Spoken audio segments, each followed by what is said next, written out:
This year, a new biopic hit theaters attempting to tell the story of Amy Winehouse.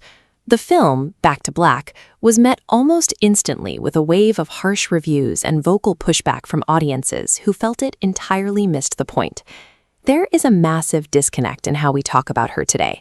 When her name comes up, the conversation almost immediately defaults to her heartbreak, paparazzi photos, and her early death. Both the tabloid press and this recent film heavily center her story on Blake Fielder Civil, her former husband. They frame their relationship as the defining feature of her life, prioritizing romanticized drama over her actual creative output. This relentless focus on her personal struggles actively robs her of her agency. It ignores the reality of a musician who possessed complete command over her compositions and vocal arrangements in the studio. To understand her actual impact, we have to look past the Hollywood dramatizations. We need to look at the empirical data of her success, the records she broke, and the influence she left behind. The truth of her career is found in the specific, historic moments where her technical skill forced the global music industry to adapt to her. The 2024 film takes notable liberties with the truth, specifically when it comes to the origins of her creative output. It actively rewrites the history of her musical influences. In one memorable scene, the movie suggests that her husband introduced her to 1960s girl groups, treating him as the catalyst for the iconic retro soul sound she eventually mastered. The problem is, that never happened.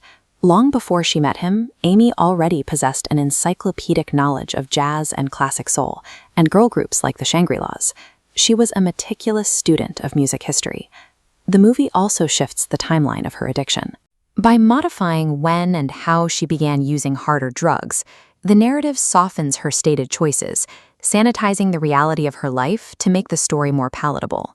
And it isn't just her romantic life that gets smoothed over. The media frequently flattens the complex, often controversial role her father played in both her career management and her recovery efforts.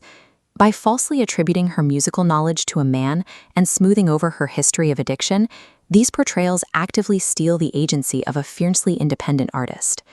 To see what that independence actually looked like, we must leave the dramatized Camden pubs behind and look at Los Angeles on February 10, 2008.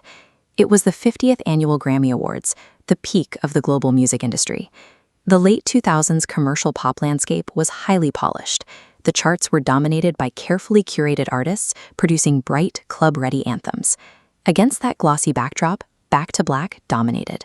This chart shows her take: 5 distinct Grammy wins. That number tied the all-time record for a female solo artist, placing her in